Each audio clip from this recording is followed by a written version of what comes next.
Tahap ketiga ini tahap ketiga. Lihat dari judulnya saja, baca Quran. Yang namanya baca Quran itu nggak langsung ya tiba-tiba seseorang itu baca Quran gitu. Ada hal-hal yang harus dipelajari terlebih orang membaca Al-Quran. Nah, hari ini kemungkinan kita akan membahas satu persatu. Apa saja sih yang akan kita bahas? Yang pertama, adab membaca Quran dan apa itu mushaf Utsmani. Nah, ini akan di malam hari ini, mudah-mudahan bisa tuntas dan Teneng bisa mengingatkan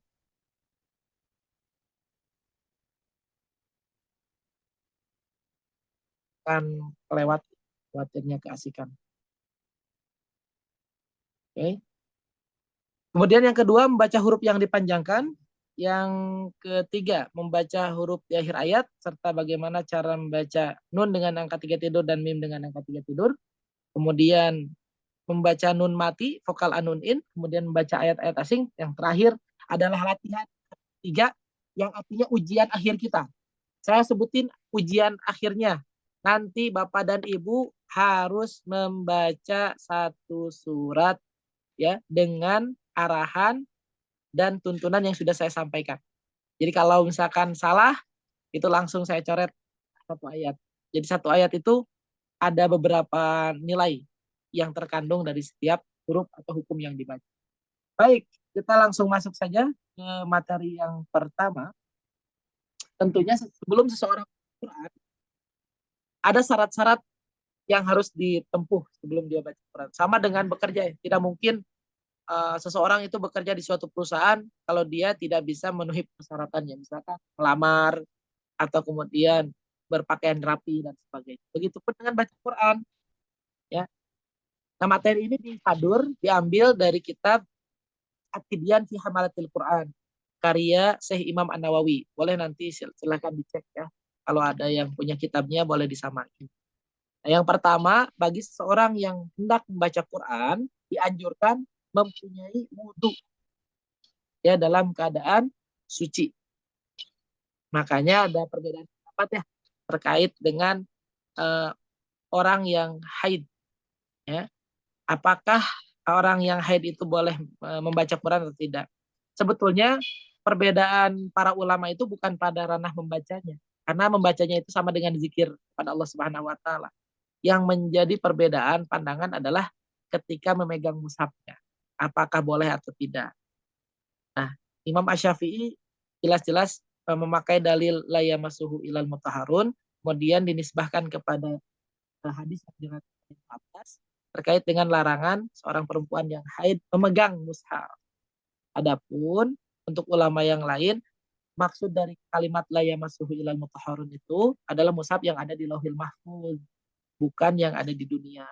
Makanya nanti terbagi dua, ada yang membolehkan dan ada yang melarang seorang perempuan yang punya haid atau hadas untuk memegang mushaf. Nah, sekali lagi permasalahannya bukan dari membaca. Jadi kalau mau belajar boleh-boleh aja, nggak jadi masalah ya. Kalaupun megang bagaimana Ustaz? Ya kalaupun memang harus terpaksa megang, kalau bisa ada alas, jangan langsung ke kulit. Tujuannya apa? Untuk menghormati. Gitu. Yang kedua, bagi orang yang hendak membaca Quran, hendaknya dia membersihkan mulut dulu ya dengan siwak atau gosok gigi dulu. Ustadz, kenapa ya harus gosok gigi dulu nih? Gak nyambung orang orang hanya baca Quran, kenapa harus gosok gigi? Jadi gini, Bunda. Saya mau nanya dulu ke Teh Dinda. Teh Dinda diaktifin dulu mic-nya Teh Dinda.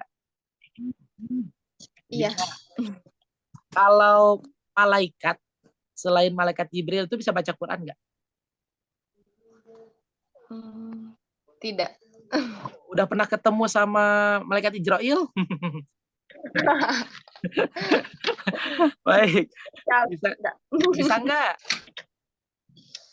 Tidak. Tidak bisa baca Quran. Jadi malaikat itu nggak bisa baca Quran. Tidak bisa. Nah, coba saya tanya yang lainnya. Ibu Yeni. Bu Yeni. Bu Yeni. Bu Yeni. Bu Yeni. Nah,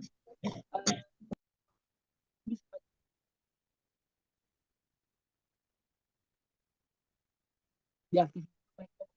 Bu Yeni. Malaikat. Nggak Nggak ada. ada suara A. Iya. Baik. Kenapa? Cek. Suara saya terdengar? Bunda? Cek. Mati ada. Oke. Ini kendala jaringan. Baik, boleh sekali lagi. Oke, sekarang 2, 3. Enggak. Cek. 1, 2, 1. Kecil banget. Kecil ya. Kecil. Lep-lepan. Lep-lepan. Lep-lepan. Lep-lep. Cek 1, 2, 3. Cek 1, 2, 3. Harusnya sudah sekarang. Sudah. Oke. Sudah Bunda ada. Yani, kalau malaikat bisa baca Quran nggak? Bisa kali. Oh, bisa. Udah pernah ngobrol sama malaikat Jibril? Baik. Baik, alhamdulillah. Bu Eli, malaikat Ya. selain malaikat Jibril bisa baca Quran nggak? Bu Eli. Sepertinya tidak. Malaikat berzikir saja. Oh, malaikat berzikir. Jadi malaikat Jibril nggak ngajarin Rasulullah setiap Ramadan.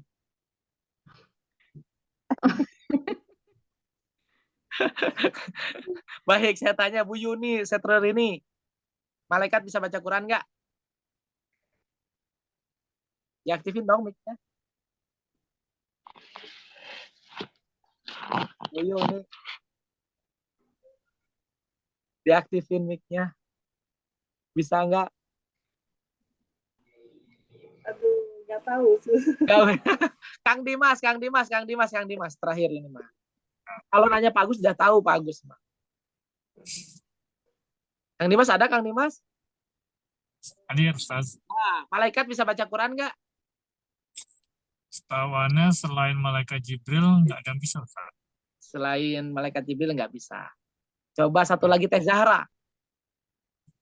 Malaikat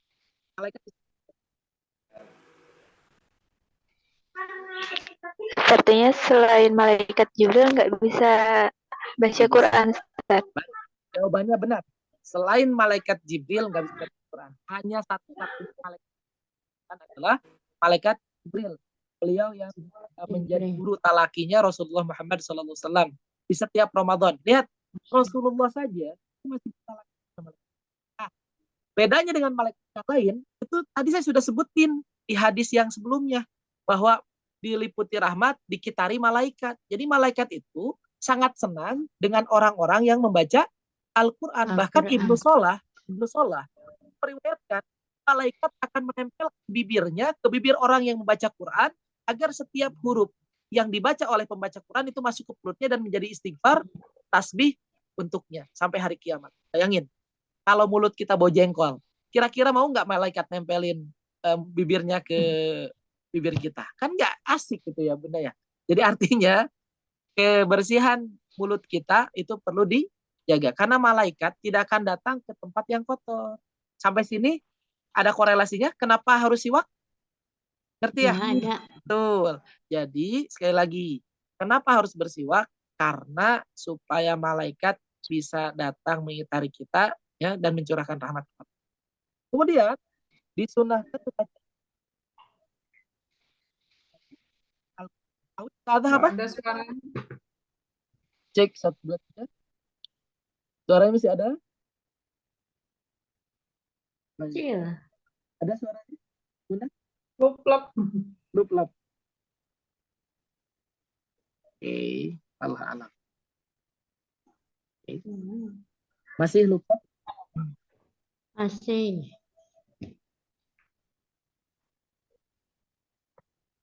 Cek 1, 2, 3. Ada. Sudah ada. Baik. Isti'adzah itu apa, Pak Agus? Pak Agus? Hadir.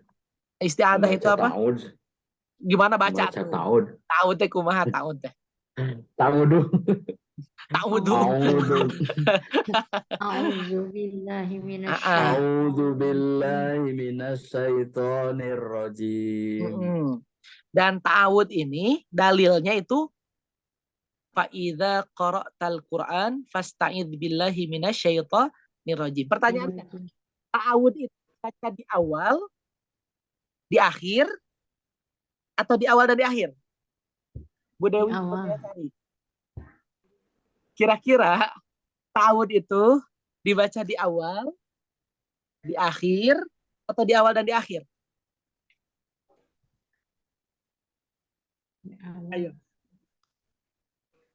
Kalau saya di awal aja, Ustaz. Kamu Dewi di awal aja.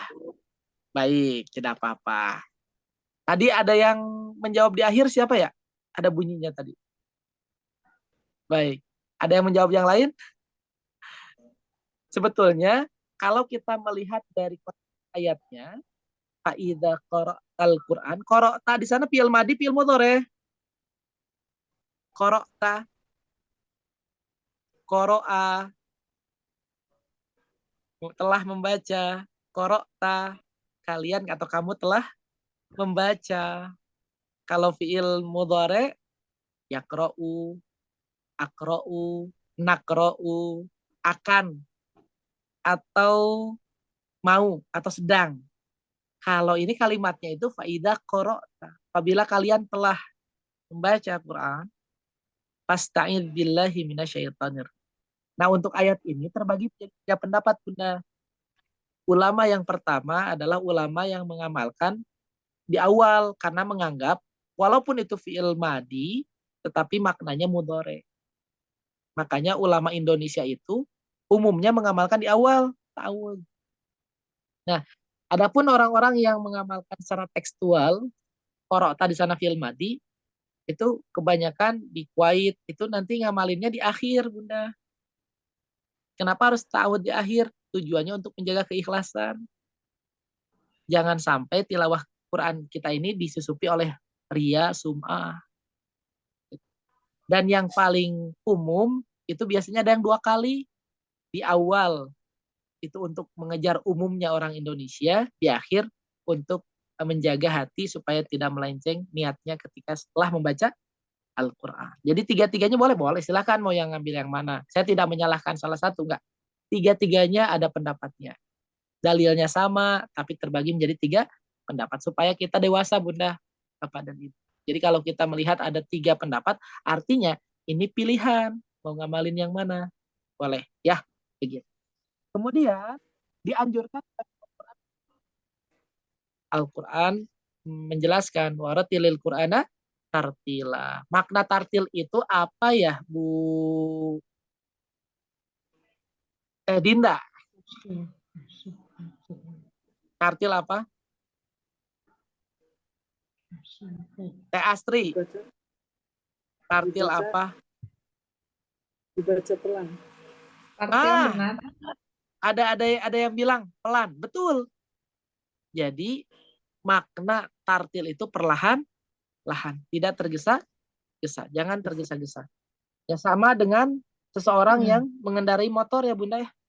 Kalau mengendarai motor itu kalau kita menjalankan dengan kecepatan 100 km per jam, kemudian terjadi tabrakan, itu biasanya meninggal di tempat. Tetapi kalau kita mengendarai kendaraan bermotor hanya 5 km per jam, kalaupun tabrakan, ya paling ya. Logikanya, kalau kita tergesa dalam kendaraan, pasti banyak salahnya, tabrak lari. Tahanannya ditabrak, panjangnya ditabrak. Berbeda dengan ketika kita membacanya pelan-pelan, salah sedikit, ini salah, mundur lagi. Pelan-pelan, ini salah, mundur lagi. Jadi lebih hati-hati.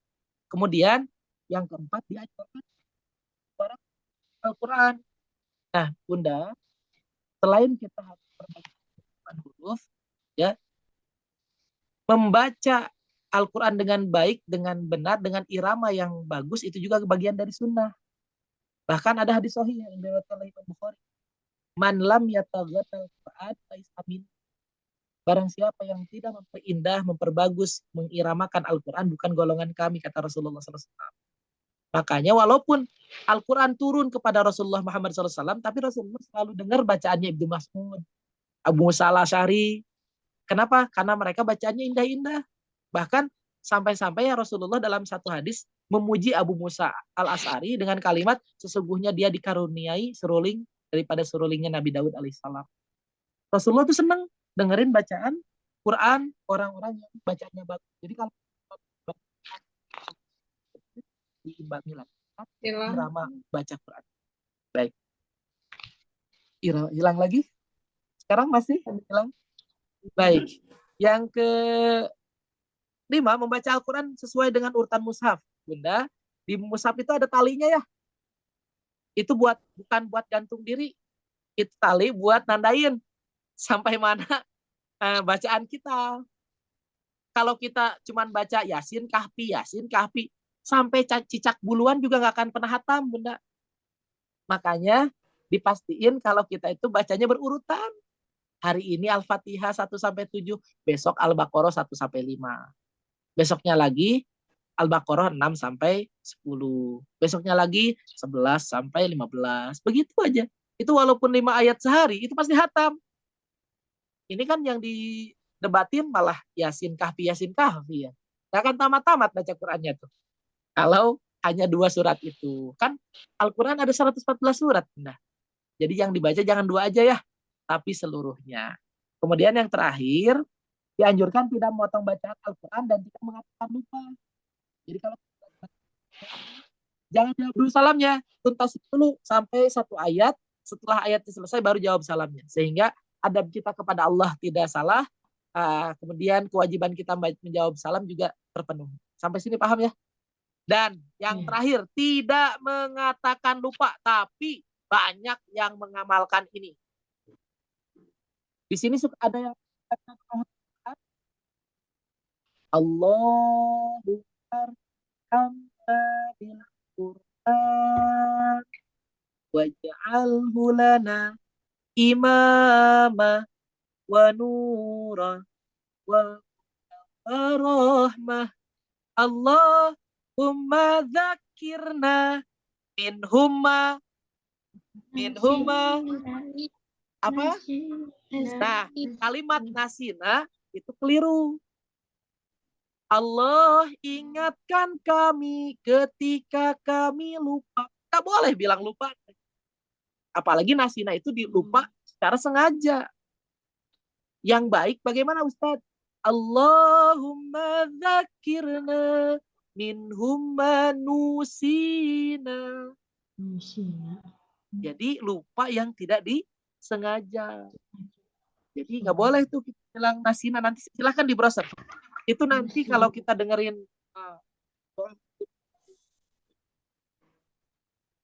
itu nusina, bukan nasina. Nusina, bukan nasina. Tapi terlanjur tertulis di mushaf ya. Nasina. Padahal harusnya kalimat nusina. Dan itu banyak sekali tersebar di majelis-majelis taklim yang sering belajar Quran atau malah di radio dan sebagainya. Nah, ini jadi pelajaran. Oke, itu materi pembuka yang adab-adab baca Quran.